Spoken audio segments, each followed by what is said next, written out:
On one thing, it is certain today, my story with Bayern is over.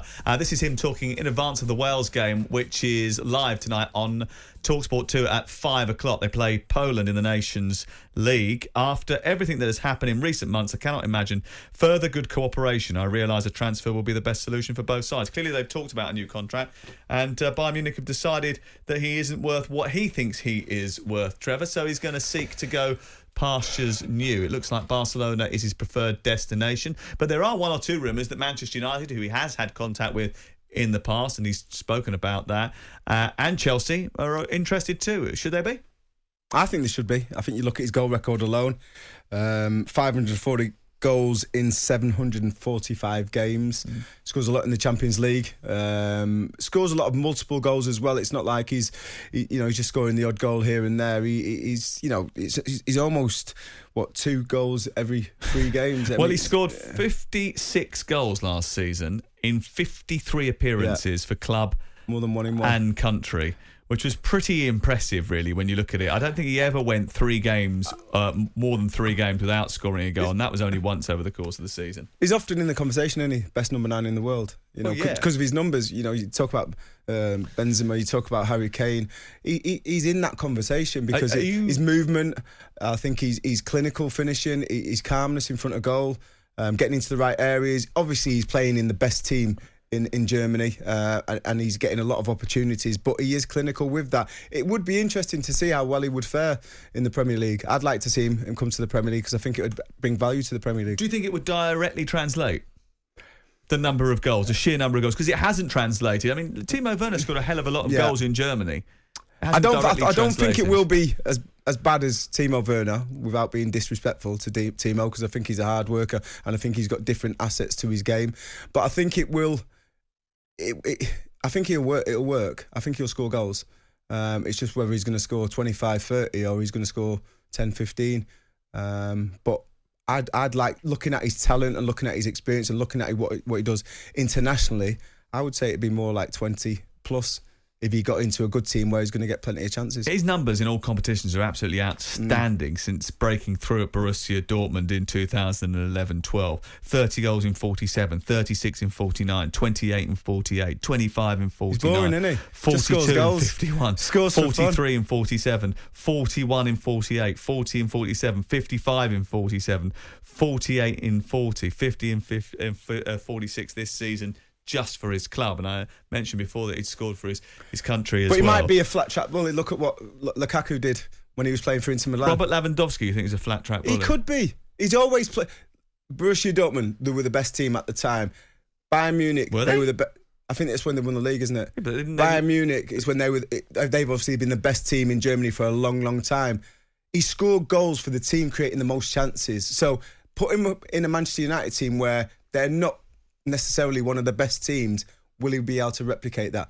It would be interesting to see.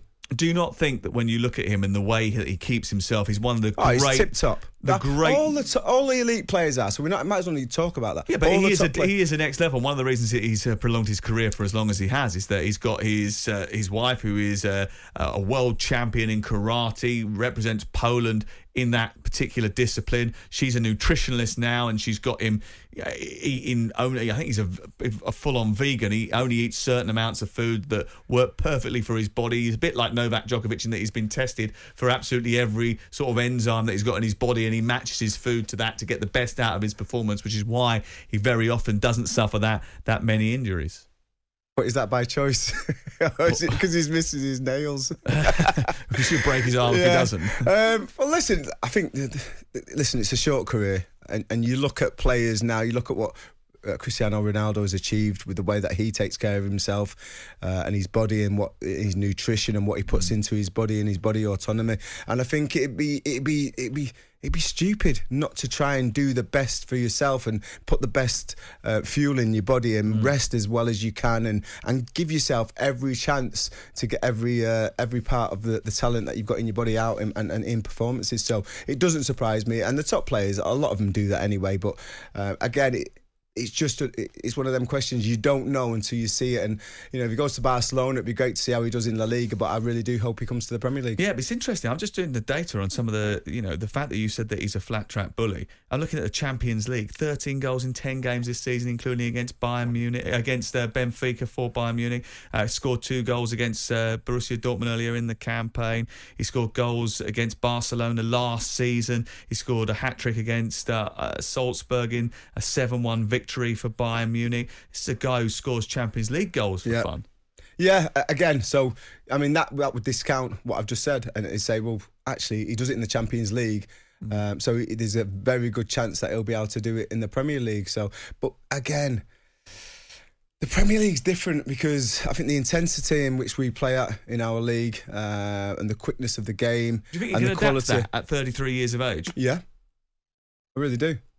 I think you only. I mean, I know Cristiano Ronaldo has played in the Premier League before, but it was a different league. He's come back, and although Manchester United haven't had a successful season, he scored 20-odd goals. Are you worried about the translation of Erling brought Haaland into Manchester City by the same token that, he's only played in Germany? I think there's different concerns. I wouldn't say worries. I think there's different concerns. But you look at his physical presence, you look at his speed, you look at his movement, you look at his technical ability, especially on his left side. All that as well. Well, he's not got the speed, has he?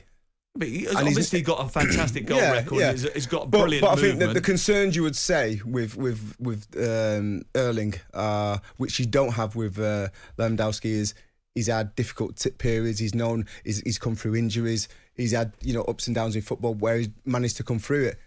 With Erling Haaland, he's not really had that. It's all been. He's only a young player. What's he? 21. 22 just turned. So everything's been a quick trajectory for him. Whereas Robert Lewandowski's been in the game for a long time. He's 33 years old. He's found ways to get over disappointments. We've not seen that with the young player. So Robert Lewandowski, 33 years of age, he's a flat track bully because he's going to go to Man United or Chelsea. But Erling brought Haaland, scored loads of goals in Dortmund. But it's because he's going to Manchester City. The figures stack up and it'll translate, no problem. That's your words, not mine. I get it, Trevor. I get it. Former Manchester City winger Trevor Sinclair. It'd be interesting to see, though, whether Chelsea do decide to lay off Lukaku to Bayern Munich, because they're actually in need, if they do get rid of Lewandowski, in getting somebody into the club, aren't they? I think it'd be a better suit because you look at the link-up play with Lewandowski, and he is a clever player. I think he's got a better work ethic out of possession, which again suits Thomas Tuchel players. He wants them to work hard in the counter press, and he's not one of them players where he needs balls in behind, or balls coming in from wide areas. He can play. He can score goals from a multitude of areas. Slip passes in down the side, little cutbacks. He scores a lot of different goals. So I think when you look at both players, I would say Robert Lewandowski definitely suits Chelsea's style of play under Thomas Tuchel more than Lukaku. I'm looking at our YouTube stream, and I can see at the bottom of the page it says, "Is Lewandowski worth the gamble?" Do you think that a player who has scored 238 goals in 238 starts for Bayern Munich represents a gamble even at 33 years of age, especially with the fitness regime that he puts himself through? Not by choice. Certainly, I wouldn't think that it was that much of a gamble. If it was a gamble, it would be a gamble I would think would be worth taking. We might stay in Germany a little bit later on because we're going to speak about Jude Bellingham. I don't know if you've seen it, but he's done a brilliant interview with Darren Lewis for CNN over the course of the last 24 hours, in which he talks a lot about his experiences as a footballer. When you watch it, it's like you're watching a seasoned professional give you his views on a variety of different political and diplomatic issues that he's had to traverse in his short career. He's just 18. Impressive. It is remarkable. Yeah. He is impressive on and off the pitch. He's a wonderful, wonderful player. And actually, I was asked to do a prediction for who I thought would be in the England 11 over the course of the next couple of years or so the other week. And for me, I think you can afford to leave him out of the starting 11 because he's going to play for England for the next 15 years. He is going to be England's central midfielder. Unless there's a serious injury, touch wood, that doesn't happen. Unless he decides to go and forage a different path, ultimately this guy is going to be the superstar of English football over the course of the next few years because he's just unbelievable. He's unbelievable off the pitch and on the pitch. Yeah, super talented on the pitch. I think which is a talent, but he's had to put the work in. I know some players that played with him as a young player, and that they're all doing really well as well. Off the pitch, I think you have to give a lot of credit to his parents. Yeah. I think they brought him up absolutely superb. He's humble at times, but he's not just going to sit there and be told what to do or what to say. He's got his own opinions. He articulates them really well. And I think he's an absolute credit to his parents off the field. And I look forward to hearing every interview that he comes out with. Jim White and Simon Jordan. Monday to Friday mornings from 10 on AM, on DAB, via the talkSPORT app and on your smart speaker. talkSPORT.